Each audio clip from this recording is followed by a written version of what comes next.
Welcome to the Mockingcast, the podcast of Mockingbird Ministries. I'm RJ Heyman, your host. In just a few moments, I'll be joined by my co-hosts, David Zoll and Sarah Condon. We come to you every other Friday to explore a few of the places where we currently see grace and its absence or opposite playing out in unexpected and compelling ways. Glad to have you with us.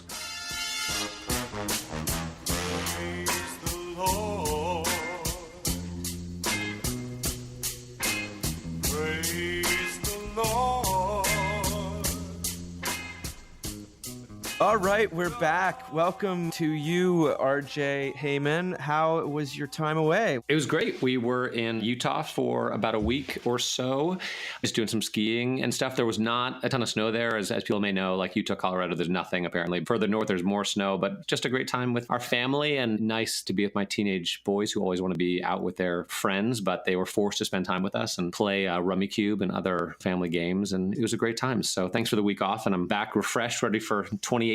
I can hear it in your voice. Yes. I can hear it in your voice. How about you, Sarah? What's going on? Not much. Just, 3-day weekend, 2 days closed in with the kids.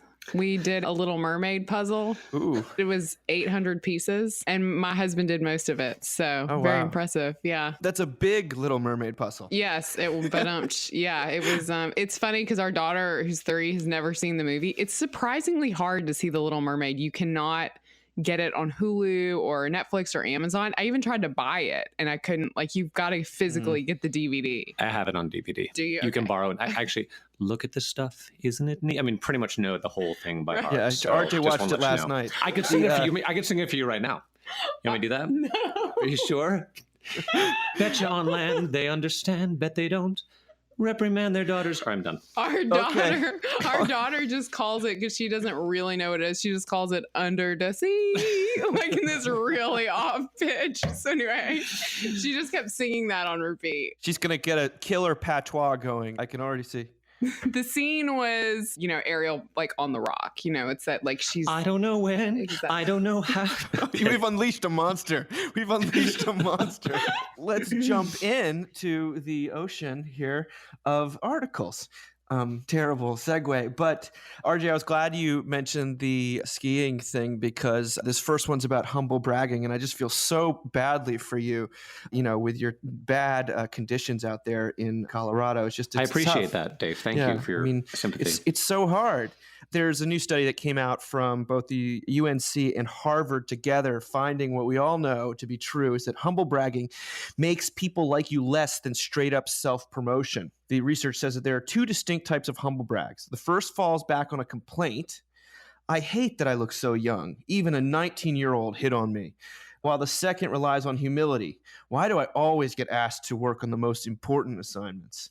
About 60% of the humble brags people remembered fell into the complaint category, and all of the respondents of this study said that regular bragging was better on both counts because at least it comes off as genuine. If you want to announce something, they say go with the brag and at least own your self-promotion and reap the rewards of being sincere rather than losing in all dimensions. Better yet, get somebody else to wingman your boasting. If someone brags for you, that's the best thing that can happen to you, because then you don't seem like you're bragging. And if you can, they caution to cut humble braggers a little slack, because you may be doing it yourself without realizing it.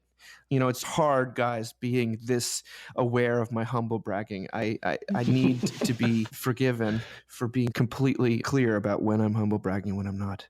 But seriously, how do you deal with humble bragging? I mean, I do a lot of it. I'm very aware of that. But I also, it's a thing that like you can hear yourself doing it and it's just as bad as hearing other people doing it. I remember a couple weeks after we had our daughter, I was around a neighbor, suburbia is like ground zero for humble bragging. And I was in a neighbor's house. And so I have our 3-year-old son who's like all over the place, newborn daughter. And, it was like classic mom, right? Haven't showered in like 17 days, just barely keeping it together.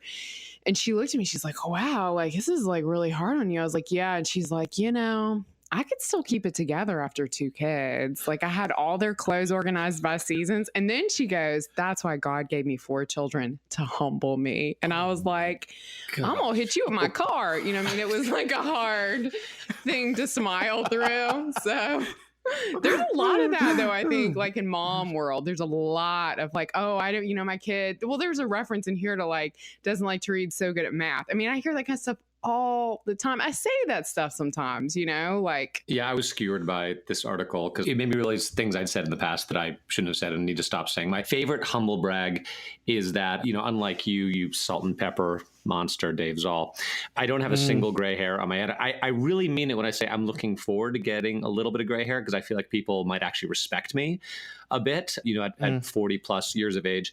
But the usual humble brag is like, I got carded at the liquor store again. And usually it doesn't go over nearly as well as I think it's going to. So I just need to never, ever say that again. But I would miss your youthful glow. Well, thank you. RJ. I appreciate that. It's the cold cream. Isn't it funny, like how we don't, in the Mockingbird sort of thoughtism of like self-improvement, how we have those things we say out loud and they never go over well and we just keep saying them. Yes. We're like, yes. Oh, wait, I've done this before. It didn't go well the first time. I'm going to say it anyway. It's like, now I know why people don't like me. I figured this is such a helpful article. I like that meme. It's true. Being humble shows how confident you are. Bragging only shows how insecure you pretend not to be. And I think about this in terms of my relationship with my wife. I'll come home and I'll report back to her about some accolade that I received or some compliment or some nice thing that happened. And she'll immediately sort of stop and look at me and she's like, what's wrong? She'll want to know, why am I feeling insecure? Why do I feel like I need to tell her this right now? And, the degree to which I need to share it and impress her. She knows me well enough to know that I'm probably not in a good headspace. And then I just sort of shut up because anything that's going to come out at that point is insecure, and she loves me still. Tell her that it's because she withholds encouragement. I think that would go. No, is that it? No? Kate would love that. You're Kate would so love that. good at withholding encouragement. What's that? That's a humble insult, Funny you say that. Like, I think about the times I come home and do that with Josh, and he'll just be like, that's really great, babe. Like suddenly I'm like 4 again and there's like a teacher standing over me. He's like, you colored so nicely. Like he's just like trying to he's like, I'm going to give you affirmation because we both know like you actually don't need to bring home a resume to me, Justification. Right. Once again, Right. At work, in our lives.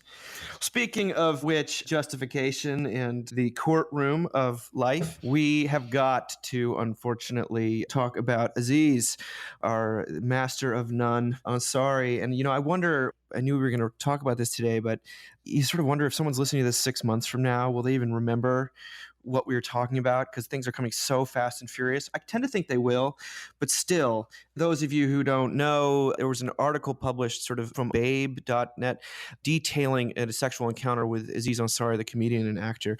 And it really paints him in a very negative light, but it's caused an eruption of think pieces and people sort of talking about the Me Too movement, have they jumped the shark, what's going on? And a lot of debate sort of from fellow women, not really men. And that's why RJ, when I told him we were going to talk about this, he said, do I have to be on this week? Can I go back to Utah? Yeah. Well, my favorite article, or the ones I've come across so far that I thought was worth speaking about, was by Elizabeth Brunig, who people won't be surprised. She's always great. It's in the Washington Post. The headline is, the Aziz Ansari debacle proves it's time for a new sexual revolution. She says that this new article written by this girl was immediately taken as evidence that the Me Too movement has gone too far and has begun to reinforce the view that women are infantile and helpless. But then she gets to what she really wants to say when she says, one of the principal outcomes of the sexual revolution was to establish that sex is just like any other social interaction. Nothing taboo or sacred about it, no big deal. Whereas in previous generations, sex wasn't an ordinary matter and thus didn't need to be treated with ordinary manners. Becoming just like another social interaction, it was then subject to everyday pressures of etiquette, which can be just as binding. For example, if a guest were lingering too late at a party, or a lunch partner boring you, or an acquaintance pestering you to borrow your umbrella, you wouldn't scream or shout or slap them. You likely wouldn't abruptly leave. You would likely try to be subtle and transmit certain signals without a confrontation. You would likely go along to get along. You would likely grin and bear it. You would do this because that's what we do in workaday social interactions, and sex is one of those now. The trouble, Brunig writes, is that sex is clearly different, as the lasting unhappiness of so many women attests.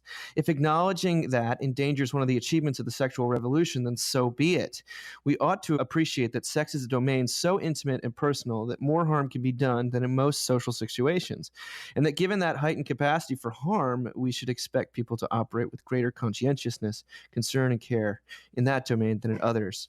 Now, before I throw the ball as fast as I can to you, Sarah, this reminds me deeply of a post we ran a couple of years ago by Scott LaRouse titled Sex is Nothing Unless It's Everything, or Sex is Everything Until It Isn't, in which he basically said that we were living in this very strange time where sex is seated very casually and there's no big deal. It's something people do. There's nothing special about it unless there's a slight bit of coercion involved, in which case it's the worst thing that's ever happened. And that is a kind of a whiplash that makes it very difficult to process these things. Now, I have my own thoughts, but before I go on any longer, I want to hear from you, Miss Reverend Condon. I mean, I have a lot of thoughts about this. I'm trying to be graceful towards Grace, I think, which is not easy. Who's Grace again? Sorry, Grace is the pseudonym for this woman who has this account with Aziz Ansari. I read this article, which I thought was great, that you sent, and I loved the point that she made that, you know, the sexual revolution sort of wants to make sex just like another kind of human interaction, and that it's not. And she calls for a greater conscientiousness, which I totally agree with. But where I needed her to push it towards the end was, so we should know people before we get naked, you know, on their kitchen counters. And she didn't say that. What she said instead was it was just sort of another moment of, you know, so men need to deal with themselves. And I appreciated what she, you know, that women are sort of constantly being told that we need to evaluate who we are and we need to stick up for ourselves. And she's right. I mean, there's a slew of articles out there like that. Needless to say, it's obviously not working. If we keep calling for this and it keeps happening, I mean, you know, when I heard these stories about Louis C.K. or about Matt Lauer and, you know, I mean, the fact that these guys' first move is for you to walk in and them not have pants on or whatever, it struck me that this is a whole generation of women who just keep walking into these situations and not walking out. And David, you had talked about a piece about how, you know, violence is often sort of the next thing. And that's perhaps why women are not saying no and are not getting out of the room. I mean, is that, yeah. Yeah, Heather Havrilesky was sort of saying that, I think she tweeted to say her belief is that porn and Tinder have polluted sex in ways that older generations simply don't understand, that her experiences weren't perfect, but they were nothing like what these ladies are describing. Most men tried hard to please. The pushy men were dismissed and didn't get violent over it. Obviously, that's a very narrow window, she says. And she admitted to getting frustrated with stories where women never say, get out of here. She says, but I am hearing over and over about things turning dark and violent when they do that. So this is a fascinating thing. Why have men, I mean, if we just go down that path, let's just theoretically go down that path. Why have men gotten worse? Yeah. I mean, is it porn? Is that it? I mean, because we've had the sexual revolution, right? And everyone's liberated now and they're having all the good times they want. Why are men getting worse? I mean, based on what we're hearing from these women who are going out on dates with guys in their 20s. I mean, there's all sorts of like, is it a byproduct of the sexual revolution? Is it things on the internet? Is it the ability to date whoever you want, whenever you want? I mean, the fact that this is Ansari is fascinating, right? Because, you know, we've read his book and he sort of talks about dating culture and how awful it is. And here he is in the middle of it with it documented for his mama and his daddy to read about. So, ooh, RJ. Man, why are men getting worse? No, honestly, I'm thinking it's reminding me of a podcast I listen to. I only listen to podcasts because I'm in the car in Houston all the time, and when I try to read, I fall asleep. But what was the context? It was a very strange context. It had something to do with it was the aftermath of Charlottesville. It was white supremacy. It was this group called the Proud Boys. But there was one guy, he was an African-American sort of fitness guru or something who'd gotten involved with this organization. He was an older guy, like maybe 50s or 60s, who was spending time with all these 20-something white men who ended up sort of being Trump supporters and things like that. He saw this too. He said one of his big things was no more pornography. And actually, and sorry to use this word, like no masturbation. Like they weren't supposed to do that because he recognized that these young men did not know how to talk to women. had no idea how to talk to women because they'd been so used to all of their social interaction being over social media, texting. Their impression of women is over pornography. So maybe that 50, 60-something African-American male working with these conservative 20-something white males is seeing the same thing that Heather Havrilesky is saying. And maybe guys are getting worse because they're just on their computers and their phones all the time, and they're not. Because let's face it, it's terrifying to talk to women. It's terrifying to talk to women. And if you can get your quote unquote needs met without ever actually having to deal with the fact that someone else is a human being who might have feelings, why wouldn't you do that?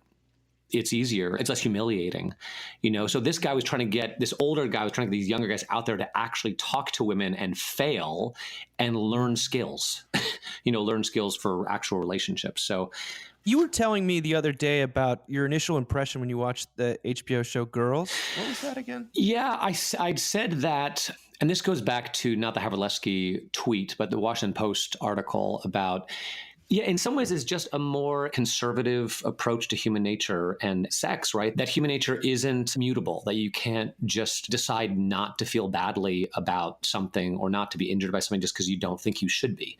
When I started watching, the Lena Dunham Girls, it seemed to me like it was about some young people who were constantly harming themselves and then wondering why they hurt. It's like they were cutting themselves. I'm like, wait, why am I bleeding? It reminded me also, my boys and my wife and I like to sort of binge watch sitcoms from the 90s and 2000s. So we've seen Seinfeld, Malcolm in the Middle, The Office, Parks and Rec, whatever. We've also watched Friends. In one of those seasons, all the friends start sleeping with each other. There's Ross and Rachel, there's Rachel and Joey, there's Monica and Chandler, but they all are still friends. They all get along. We sort of had to sort of our boys like, hey, just so you know, this is not reality. When groups of friends start sleeping with each other, there are consequences. I've talked to my teenage boys about that if and when they become sexually active, there's not just physical consequences, procreative consequences, there are emotional consequences, and that not everyone processes that type of thing the same way. And it may be that the women that they are with process it in a much different emotional way, that being sexually active has emotional consequences. And then, since we're talking about Grace and Aziz and everything, I read that 3,000 word Babe. I couldn't quite read every word. I sort of skimmed it because it was painful. But I ended up, as I thought about it more, I just felt, especially, and then as I also read the follow-up piece that Babe did, where they showed all these tweets from all these other young women who were like, oh my, happened to me too, happened to me too, happened to me too, happened to me too. I just felt really bad for her. I felt like, because she said she was looking forward to it. All she really wanted was to be loved, cared for, and made to feel like a worthwhile human being. And that's not how she was treated. She left there feeling empty. And then my next thought was, people just need to get married. That as crazy and conservative and Christian as it sounds, maybe it is actually true that there's no such thing as casual sex, that's an oxymoron. And the only place that sex really makes sense is in the context of a committed long-term relationship, because people are disasters and they're going to make mistakes and misinterpret one another. But that if you're in a relationship where you know someone and there's an emotional connection, that there's a little more space for grace and mistakes and any reform. I don't know. I don't want to get too church lady on this, although RJ has a little bit already. But but next time on Focus on the Family. Next time on, yeah. Yeah. So the phrase that keeps coming into my head, and Dave and I have like called back and forth over the past couple of days because I keep wanting to write a piece about this and keep not writing a piece about this, is what is secular sin anymore? Like, what does that look like anymore? Because it does baffle me a little bit when I've seen all these think pieces that no one has suggested. Take religion out of it, take the church out of it. Think about all the vulnerability work that is popular in pop culture right now. That getting naked with someone who you do not know, who you've only encountered through a screen, which is not just this woman with a celebrity, right? Which is most people dating right now, is they first get to know each other through a screen. That's not somehow inherently wrong and going to lead to bad things. It baffles me. It really, of course, as the church, we have this whole, God knows in Mississippi, I heard plenty of saving yourself for marriage stuff, which inevitably led to a lot of pregnant teenagers. But it baffles me that no one is willing, like it's not, I hate to use this phrase, it's not politically correct to say jumping into bed with someone with the first hour of meeting them is not generally going to go well. Didn't you mention on Facebook that you were going to write about it and someone got in touch with you? Someone got in touch with me who I have not talked to in, probably 20 years. You know, I sort of know her through the internet, and she wanted to caution me about writing anything that would portray Grace, this woman from this Babe piece, in a negative light. Because she said, I've actually had this happen to me recently. Like I had sex with a guy and it moved faster than I wanted to, and I didn't really want to have sex with him, and I felt terrible about it the next day. And she actually used this phrase that I haven't heard before, the gray area of misogyny. And I just sent her a message back and was like, I mean, from what I understand, you've recently been divorced, you're trying to raise children, you're trying to find a job. Like, you're in a pretty vulnerable place right now. Like, I'm not sure this is misogyny so much as it is like, you're in a place where like going out and like hooking up with a guy is probably not going to be a good idea for you. I'm not sure that's ever a good idea for anybody, but it's definitely not a good idea when we're in pain. Of course, that's the interesting thing here, right? Like Grace says in this piece, like she's just looking for someone to love her. And we have to wonder, what is Grace's life like right now? I mean, when do people often enact this kind of behavior where they're like so lonely and desperate? And, you know, I may be skewered for saying this, and I definitely read like Aziz Ansari's behavior in the article as being aggressive and gropey and like super awkward. But I also read it and thought of him, and I was like, dude, he seems really lonely and sad. Like everyone just seems lonely and sad, and they're hoping that basically in the midst of what is an incredibly sinful moment, secular or religiously, they're hoping for kingdom results, right? Like they're hoping that like some perfect moment will come out of this. And that's just I'm not gonna use a 4-letter word happen. Yeah. I mean, when I read this stuff, yes, part of me goes to is like, aha, you know, we told you, we Christians have it right. You know, I wish you want to feel sort of vindicated, and, you know, you kind of want to let it speak for itself a little bit. But clearly it is more complicated, you know, as to use the Facebook phrase, it is very complicated. And what is going on is this incredible, strange mix of, you know, of a little bit of Puritanism, a little bit of, you know, decadence mixed with social media, mixed with vulnerability, mixed with loneliness. You know, the UK, by the way, appointed a minister of loneliness this past week. I thought that was incredible. But at least they didn't euphemize it. You know, if we did that, I'd be like, minister for community. Right. You know, like, yeah. Well, what I was thinking about is that, yes, the media is slowly getting into this business of feeling like it's its job to uncover all of hypocrisy in the world. And, you know, that is newsworthy, I suppose. But you wonder where are all these non-hypocrites that they're trying to exonerate? Because there aren't any non-hypocrites, and there never will be. But then you get cynical, and you do want to really speak to people like Grace as well as Aziz, and not use the moment to bolster yourself. By the way, I do think the generational thing is older women really do see this differently. And if you read the think pieces, I mean, and I went down the rabbit hole last night, and basically it's very divided between people who are under the age of 40 and people who are over the age of 40 see this very differently, not just the French. And I do think the porn thing has an enormous amount of, that is really the hidden story here that no one wants to really talk about. Maybe it's just all tied into the incredible alienation of our culture. When I think about the messages we're getting, it's, you know, everyone's an individual, be a rugged individual, do your own thing, you know, be free, don't be constrained. And at the same time, get all of your desires met. Like you owe it to yourself, and it's your right to get everything you want out of life. And maybe it's the internalization of those messages that cause men to act the way they do and women to act the way they do. I don't know. There's no sense of, I don't know. Yeah, I don't know. I don't want to get too down on American. No, I was at a dinner party the other night, and I was talking to a woman, and we were talking about men, and you know, I'm raising 3 boys, and it's really scary. And what does this mean? Because are men just inherently kind of worse?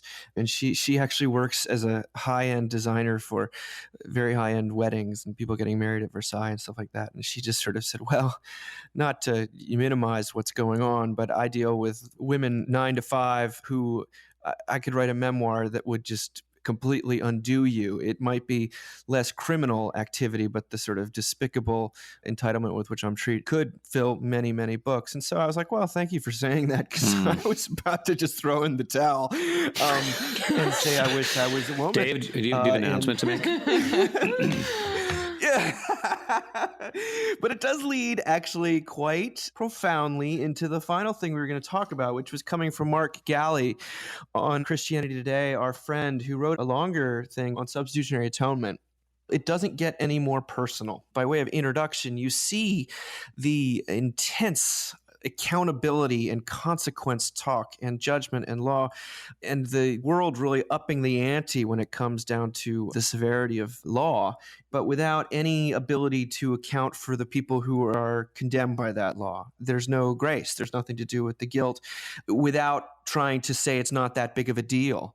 And then you have Galley coming along and trying to talk about substitutionary atonement, which is, a dirty word, just like, snow is a dirty word in Charlottesville this past week. But he says, a bloody and violent event stands at the very center of our faith. And it's not just the event, but its meaning that prompts many to recoil and discuss. Evangelicals, more than most, are deeply moved by the notion that Christ died for us on a cross, that he was a substitute who suffered in our stead, and that he endured a punishment we deserved. To be sure, this notion has been framed sometimes, I might say often, in crude and even pathological ways. But it remains a way of looking at the atonement that deeply moves millions and draws them in grateful love to the one who hung on that cross. They are grateful because they have, quote, an urgent sense of man's predicament, a mood so deep that it could never be completely articulated. The mood is despair, and the urgency comes from a foreboding. If the reason for this despair isn't addressed, one is doomed. The despair is grounded by guilt and shame for transgressions against divine law. He goes on to say, the modern conscience balks. What type of universe is this in which everyday and relatively harmless behavior, lying, greed, pride, lust, and so forth, deserves eternal and irreversible damnation? Christians respond, this type of universe, and point to common experiences with very much the same dynamic. I mean, this is Dave talking, but this is the world we live in this week, especially. Relatively insignificant actions that result in horrific and lasting consequences. Sin must be paid for as a debt must be paid for. This is Mark again. Why this is the case, why the moral universe operates this way is hard to say. It's another deep mystery of life. But we first understand the nature of just punishment as children. Your sister repeatedly changes the channel you are watching on TV to watch what she wants. She's rude and unbending until your father steps in. An apology from her is all well and good, but you're not satisfied until your father adds that your sister can't watch TV for a week. Punishment is part of the solution to this problem, and if there is no punishment, you feel like justice has been cheated. This is, again, the discussion that is going on right now. What are the consequences? What does the confession look like? Is it specific enough? This is a very timely issue. You simply cannot be alive today and deny it. Anyway, back to Mark. He says, built into the very fabric of the universe is also the notion that one death can be accepted in place of another's, that the one death can redeem an otherwise hopeless situation. Again, we're tempted to think we've regressed to primitive religion, but once more, we look around to see this phenomenon all around us. It's a regular trope of storytellers who create Christ figures whose death liberate others. Sometimes the suffering and death of one key person, who's perceived as good and loving, transforms the lives and situations of others for the good. As the deaths of activists like Mahatma Gandhi or Martin Luther King Jr. suggest, there's no straight line, but there's clearly a positive relationship, a mysterious sense in which they endured the punishment for injustice that was deserved by others, and that this event made a measure of healing possible. The reminder of other atonement models in the New Testament has been a good corrective for preachers who have limited their preaching to substitutionary atonement. Amen to that, right? Not everyone at every point in life will be moved by dynamics of guilt and shame, law and punishment, sin and substitution. A drug addict caught in the chains of addiction might better grasp the miracle of the crucifixion if the ransom model is expounded. Yet, a principal reason that preachers continue to rely on substitutionary atonement is precisely that it preaches. It is the one atonement model, more than the others, that remind us of the personal investment of God in each one of us.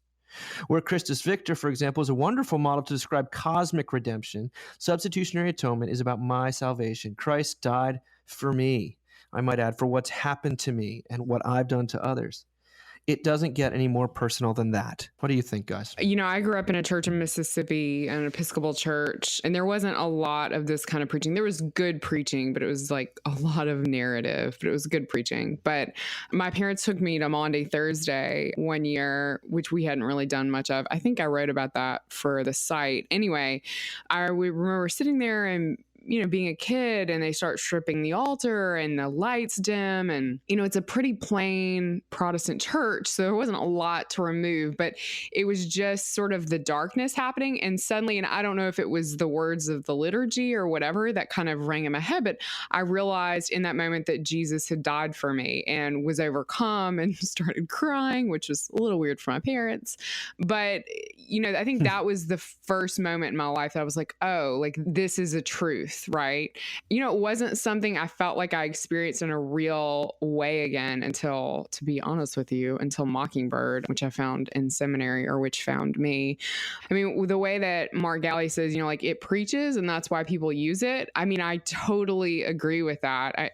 When I was in seminary at Yale Divinity School, I know I could be nice and just say when I was in seminary, but I do want to say that it was that seminary because it's important that we know that when we train people for the pulpit, we're not training them to preach this message. I mean, the few professors I had one Protestant professor who brought atonement theology into class, and people screamed him down. And I had another professor who talked about it, and he was Catholic and he used medieval theology, and he was just British enough that everyone gave him a pass. He also incidentally one time said in class that he would like to just set all the Protestants on fire on crosses out in the front yard. So he was a laugh a minute. That's hilarious. Yeah, isn't it so funny? I got pregnant that semester and just told him I had morning sickness and never showed up. But anyway, seminary in a nutshell. But I mean, this stuff does preach. I mean, it preaches every time because people need to hear. I mean, when I hear these sort of cosmic Christus Victor sermons, it's like, okay, it doesn't like feel like it impacts my life. Maybe I'm just super needy and like super childlike, and maybe I'll just grow out of it. But so far that hasn't happened. So far, I need to know that Christ has died for my sins on my behalf. I need to know that people who have done me wrong have been forgiven too. And I need to know that because it changes everything. So, Sarah, question for you. Having gone to Yale Divinity School. Yes. Which is not as hard to get into as real Yale. To be clear. Okay.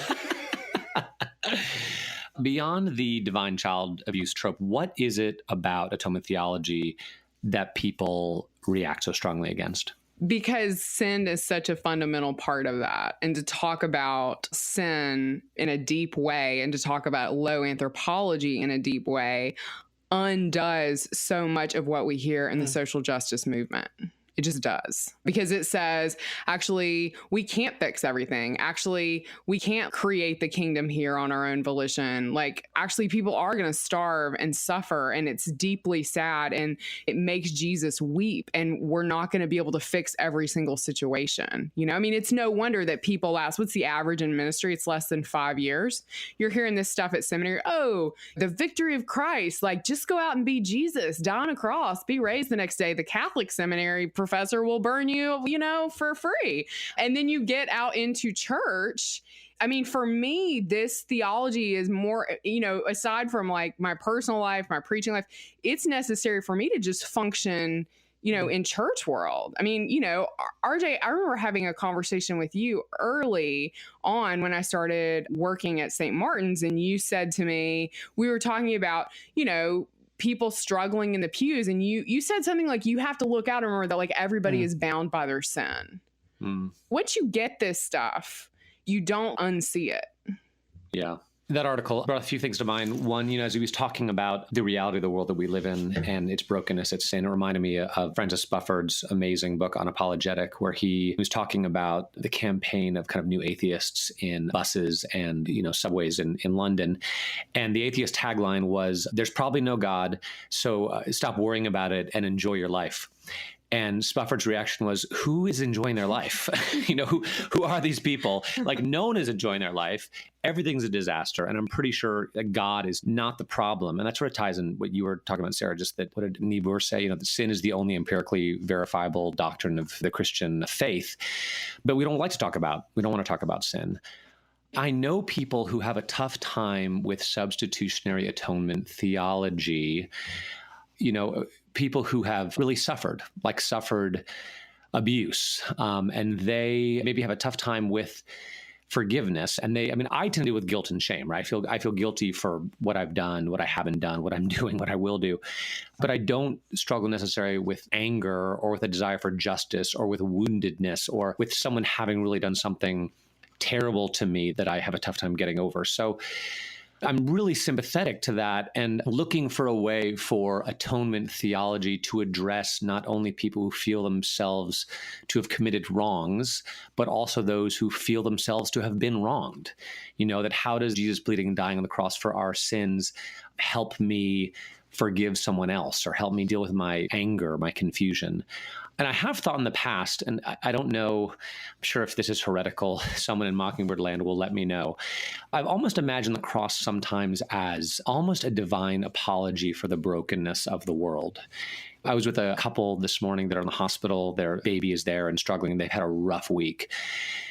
And I said to them, if you're feeling angry, if you're feeling confused, if you're feeling frustrated, you can take that to God. Because ultimately, I didn't say this to them, but ultimately, this is his world. He created it. He's responsible for it. He loves it. I do believe that he's sovereign over all of it. And in the Bible, people certainly have no problem with going to God and being like, what are you doing? What is the deal here? And in the cross, I almost see, God being like, yeah, I'm taking responsibility for the world I've created. That on some level, every time life doesn't go the way that I want it to go, in some sense, I'm saying I could do better. I ought to be in charge. God, you ought to be dead.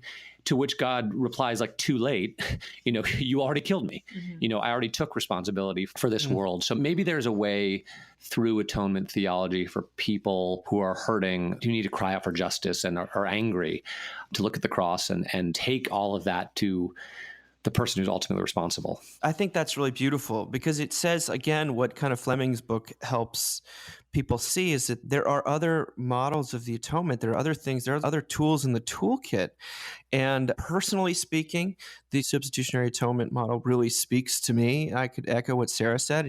If I was Aziz Ansari right now, a substitute would sound pretty good. A do-over, slate wiped clean. And yet, I know that it's not the only one, and maybe there'll be different times in my life. And she talks about addiction. We go into the jail here locally, and substitution sounds pretty good for people who've really sat in the defendant's chair in the courthouse. And yet it's not the only one. And, maybe at the end of the day, what we're saying is that God's message is not sort of like, here's atonement. It's the man on the cross. It's actually look to the cross. The Holy Spirit can take care of exactly how that's going to work out for you. I also, when I hear these critiques of substitutionary atonement, I'm thankful that I don't have the baggage that I know a lot of people do. Sometimes you can see the response to it, the virulence with which people cannot stand this message is some way a measure of the damage that has been done by certain forms of evangelicalism, basically. And I didn't grow up with that, really. And so my subconscious doesn't kick in. There's some wounds that are too deep, and I want to acknowledge that. And I don't have to force it. But I also can say for myself that the substitutionary model really speaks to me on a very deep gut level, and I'm grateful for it. I'm more grateful for Jesus dying and rising than I am for the model of substitutionary atonement. So maybe these are just little distinctions here, and you don't want to put down everyone as being totally reactive, and yet there is some real reactivity going on when you hear people talk about cosmic child abuse. And, it's funny, the people that I know here in town who grew up with no religion eat it up the substitutionary stuff. They're like, this what? That's incredible. But the people for whom it was used as a bludgeon, like God is watching every time you do such and such, you're pounding another nail in. I mean, they want to run screaming for the hills. And you're right, you can't blame them. So I don't know where we lead, but I know that as a culture, the atonement is something that takes sin, the consequences of the small, the big, it takes them very seriously. God weeps. God is nailed to a cross, the perpetrator and the person done unto. And yet there's this word of hope and a way forward in a way that I don't necessarily see. To have to make that stuff up completely from scratch, given what human nature, the immutability, as you say, of it, RJ, fills me with dread. But that keeps me running back to the cross, I guess. think that there's two needs, right? There's forgiveness, but then there's also this deep need for things to be made right. And I don't know if I feel that in myself, but I will say, when I listen to the news, when I hear stories about things going on in our world, then I get a little fired up. I'm like, when is this going to be set right? Like, I'm tired of the abuse and the pain and the inequity. And so I feel that it's not maybe as personal for me as it is for someone who really has experienced the consequences of sin in a hurtful way. But I do think that we have to remember that, like, part of the gift of this theology is that we hear the good news that Jesus suffers alongside us. And I think that's something that when I do hospital visits, I think of a lot. People talk about their suffering. And when I pray with them, I always say, Lord, you know how much this person has suffered because you are in it with them. And, RJ and I were both at a meeting where we were learning sort of about how people process God, especially how people process God in a mentally healthful way. And that generally looks like you believing that God is an active part of your life. I don't want to throw the whole Christus Victor thing under the bus because it's great and useful at certain moments, but it feels so celestial and like 3,000 miles north of me. And it does not feel like God is an actor in my life, like that God is moving in my life. And, people who tend to have healthier relationships with religion see God that way. I mean, I think God suffers along with us. I think that's the good news for Aziz Ansari and, this woman called Grace. Well, amen to that. Maybe that's the place to end. Thank you guys for talking about it. Well, we didn't, solve all of the world's problems today, but I think we're getting closer. Next time.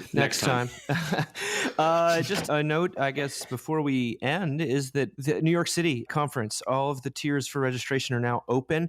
We would love to see you there. It's going to be amazing, and we really hope you can join us. A bunch of us will be there. And Tyler as well. That's coming up, and it's going to be fantastic. I just can't get over what amazing stuff we have in store, and I don't just say that. So thank you for listening. Thank you, RJ and Reverend Condon. You guys are the greatest. No problem. You guys are the most non-sinful people I know. Oh, great. That's Super. true. No pressure. Bye. Bye.